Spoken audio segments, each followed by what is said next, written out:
The short monologues. 1. Before Central Park, before those 800 acres became the most famous public space in the world, there was Seneca Village. And like so many black history in America, white people buried it. They called it a shanty town. That's how newspapers framed it. That's how politicians justified what they did. A convenient lie to erase 1600 people who built something extraordinary. In 1825, a black woman scraped together enough money to buy land there. There followed black families locked out of opportunity everywhere else. Build a village from the ground up. They were not just buying property, they were securing a future, a voice, a rare shot at power in a system that was built to deny them both, and that was a problem. They built 3 churches there, more than places of worship. These were schools, community centers, safe havens. They had clean water, gardens, homes. They had a cemetery where they could bury their dead with dignity. And when the Irish immigrants arrived fleeing famine, they lived side by side with them. While the rest of New York roiled with racial violence, Seneca Village proved that another world was actually possible. But in 1853, New York City decided that Seneca Village, the black folks' land, would make a nice place for a park. Suddenly, the newspapers labeled them squatters, the same city that denied black people their property rights when it suited them. Now said their deeds didn't count for anything. The courts, of course, were not built to protect them, and after 2 years of legal battles, the police came in and they tore it all down. Today, people picnic on that land, walk on the paths paved over black freedom, admire a natural landscape built on destruction, and most people will never know that all was stolen from black Americans, and that, of course, was not just an accident, because this is not just about Central Park. It is about every story that they have paved over, every truth that they have buried to protect the lie. That power is earned. That power is earned and not taken. Seneca Village was not in the way of a park. It was more proof of what black people could do when left alone, when allowed to exist peacefully. And that scared the shit out of the white people.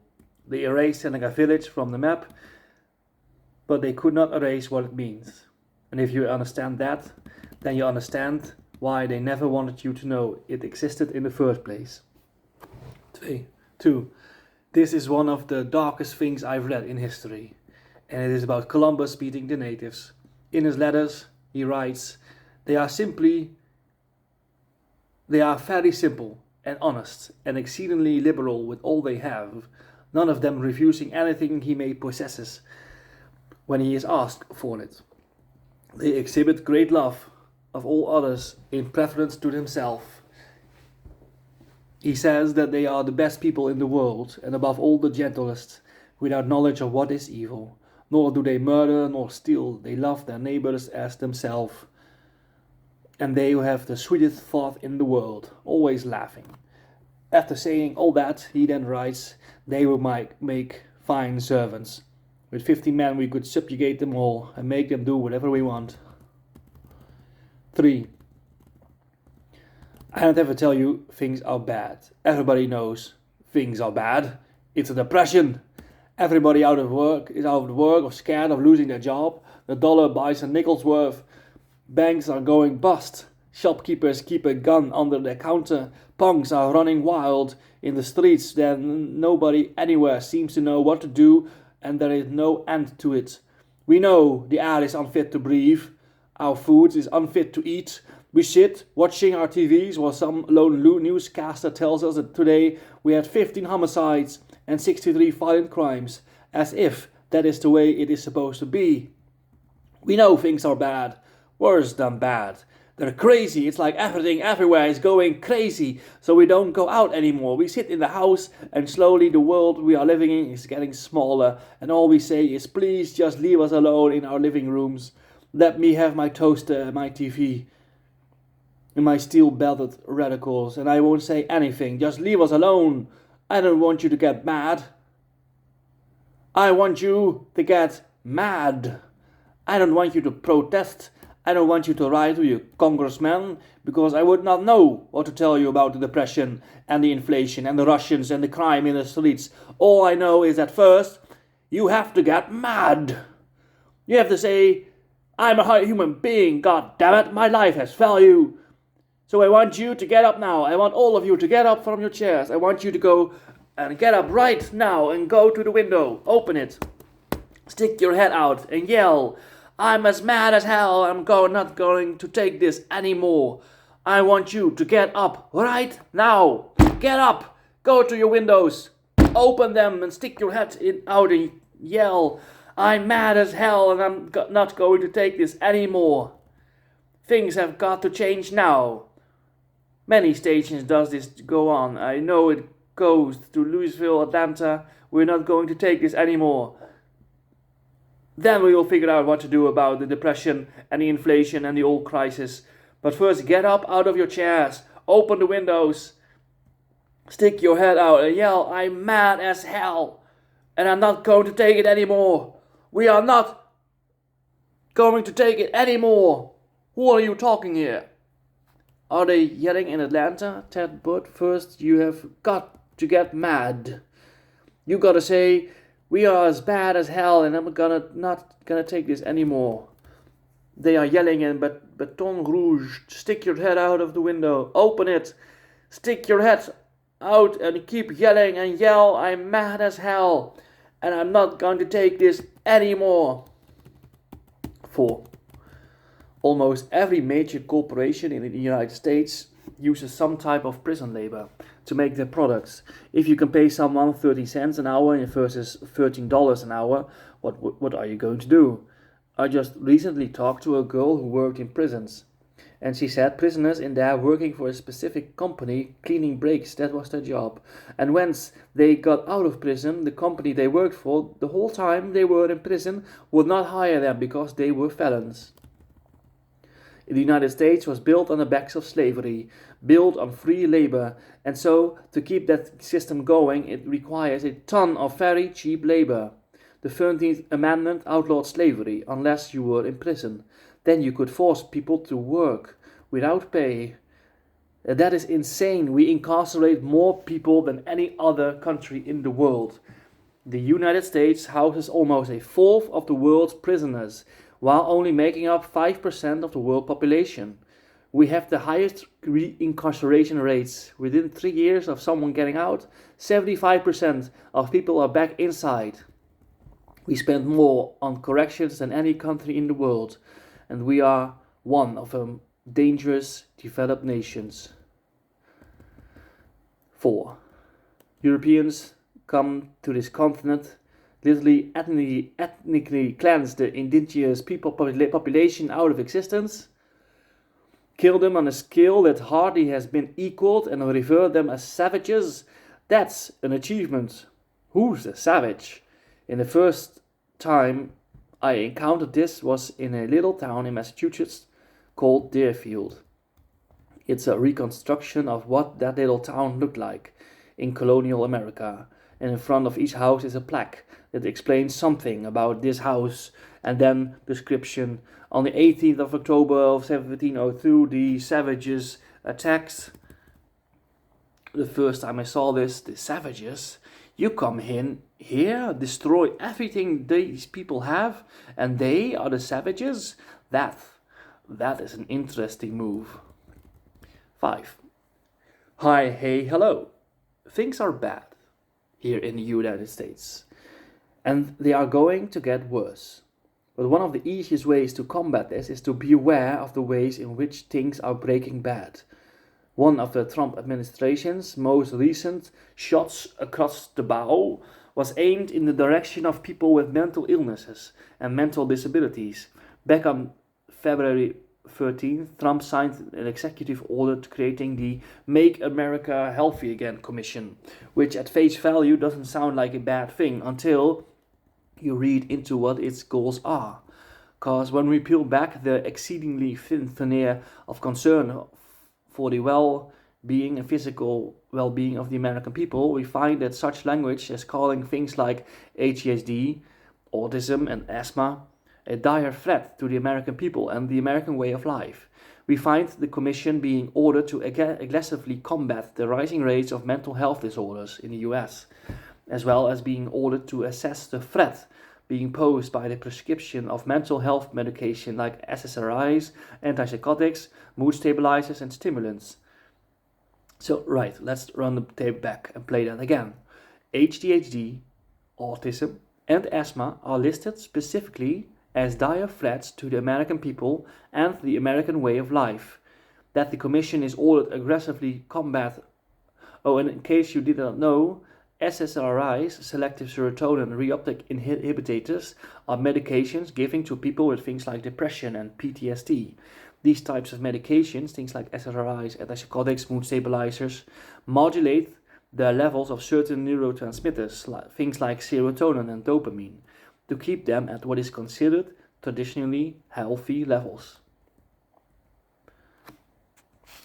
The ADHD medications that I was on throughout elementary, middle, and high school helped to regulate my dopamine and neuropreference levels to allow me to be able to focus and function within a classroom setting. I'm lucky enough to not be on that medication anymore, but many people who take things like ADHD meds or SSRIs, mood stabilizers, antipsychotics are on them for life. Calling those types of medications and the people who take them is a dire threat to the American people and American way of life. It is the language of eugenics. You are just one small step away from calling us all feeble-minded and bringing back Buck versus Bell. Make absolutely no mistake. Despite making the American Healthy Again Commission's stated goal of improving the physical and mental well-being of the average American, their intent is to kill off people with mental illnesses and disabilities. This is eugenics. This is genocide. This is unacceptable. Have a day, and I hope you continue to have days. French citizens, I'm speaking to you tonight in light of the current international climate and the consequences that will have on Europe and French from a diplomatic point of view. You are quite rightly concerned about the historical events that are taking place right now and that are shaking up the world order. The war in Ukraine, which has already caused millions of deaths and displaced persons, is continuing. It will continue in our region. Support to Ukraine is uncertain, and yet at the same time the United States of America are striving to implement tariffs on products being sent out from Europe, and the world is continuing to be as brutal as ever, and the terrorist threat is still as present as ever. Yet our prosperity and our security has become as uncertain as ever before. It is with clarity that I can say that we are moving into a new era. The war in Ukraine has been ongoing for some 3 years now. We took decisions to sanction Russia, and we were right to so in doing so, because it's not just the Ukrainian people who are fighting bravely for their safety, but it is our very security, and that is under threat. A country invading the neighbor, which with impunity, and that is a direct message to the rest of the world, saying that peace is under threat around the world. We have learned from the mistakes of the past that the Russian threat is ever present and is on European borders. It is affecting all of us. 7. My idea is that humans are attracted to beauty in the same way trees are attracted to light. I'm calling it kaletropic. Kali from the Greek root for beauty, tropic to move towards. I've got a quote from Scientific America. Human neuroimaging studies have convincingly shown that the brain areas involved in aesthetic responses to artworks overlap with those that mediate the appraisal of objects of evolutionary importance, such as the desirability of foods, or the attractiveness of potential mates. And so I would like to operate well on, it's not the right word.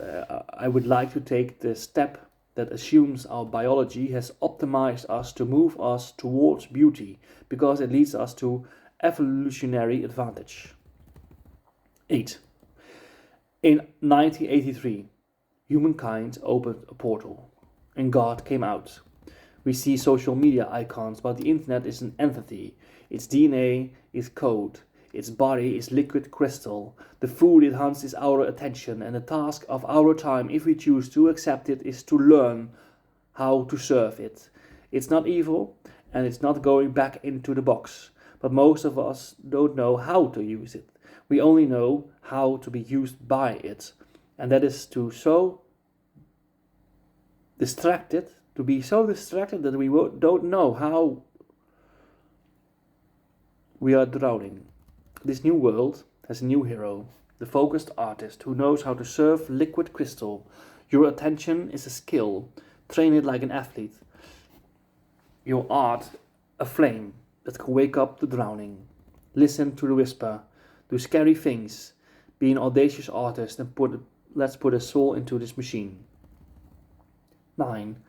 We took this country by terror, away from the Sioux, the Apache, the Iroquois, the Comanche, the Iroquois, Arawak, the Navajo. Terrorism.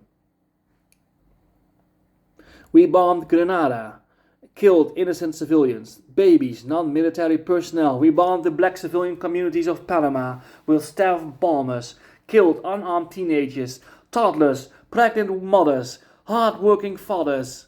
We bombed Gaddafi's home and killed his child. Blessed are they who bash your children's head against a rock. We bombed Iraq. We killed unarmed civilians trying to make a living.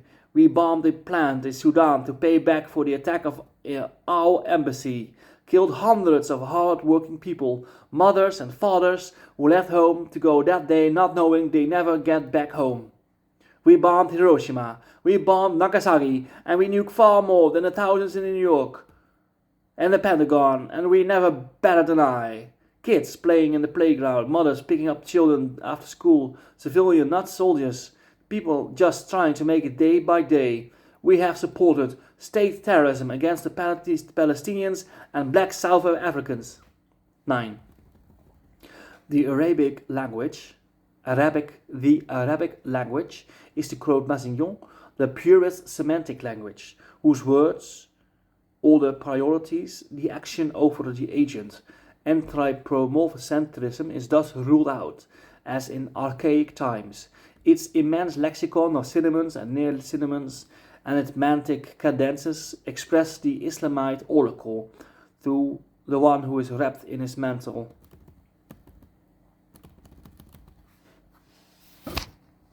Oh, ja, dat was het al.